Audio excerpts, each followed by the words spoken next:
আসসালামু আলাইকুম। আমি আমাদের ক্রিকেট বোর্ড, ক্রিকেট আমাদের জান প্রাণ। ক্রিকেটের ভিতরে আমাদের অনেক আবেগ জড়ানো আছে। সেই ক্রিকেট নিয়েই বলবো। তো আমাদের ক্রিকেটের যে এখন মান সম্মানের যে একটা ইস্যু, সেই মান সম্মান নিয়ে যে খেলা চলতেছে সেটা নিয়েও বলবো। আমাদের বোর্ডে নতুন কমিটি আসছে, নতুন কমিটি, পুরান কমিটি চলে যাচ্ছে। আসলে আমাদের উন্নতিটা কোথায় হচ্ছে সেটা কি আমরা দেখতে পাচ্ছি না কেউই। আমাদের কথা, আমাদের ক্রিকেট আমাদের জান, আমাদের ক্রিকেট আমাদের প্রাণ। আমাদের ক্রিকেটের সাথে আমাদের অনেক আবেগ জড়ানো আছে। এই ক্রিকেট নিয়ে যা সিন্ডিকেট চলছে তা আমরা কেউ অস্বীকার করতে পারবো না।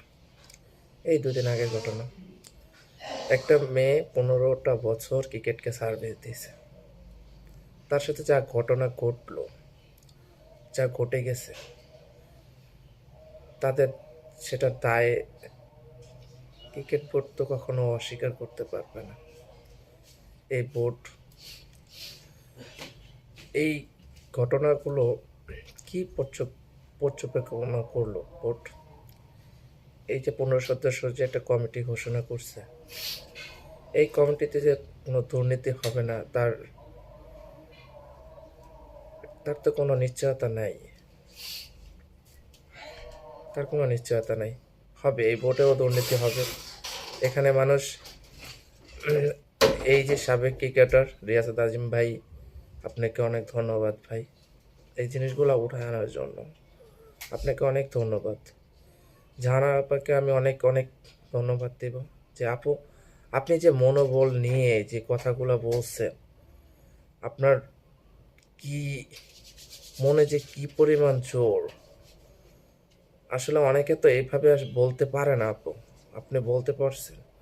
আপনি এটা বুঝতে পারছি আপু, যে আপনি আসলে কি একটা পরিস্থিতির ভিতরে, কিভাবে মানসিক যন্ত্রণার ভিতরে আছেন। 15টা বছর যে বাংলাদেশকে আপনি সার্ভিস দিলেন, সে বাংলাদেশের মানুষ, যে বাংলাদেশ ক্রিকেট বোর্ড আপনার মূল্যায়নটাও দিতে পারলো না। আপনি যে লাইভে এসে বলছেন রিয়াসত আজিম ভাইয়ের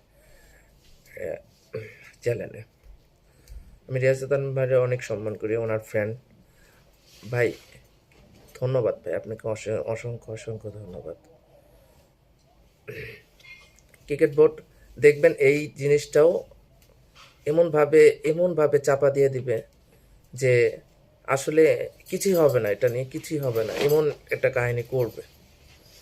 আমি আসিফ মাহমুদ সজীব ভাইয়া, ভাই আপনাকেও বলি ভাই, আপনি যদি আমার ভিডিওটা দেখে থাকেন ভাই, এখানে আপনারা একটা কমিটি দেন।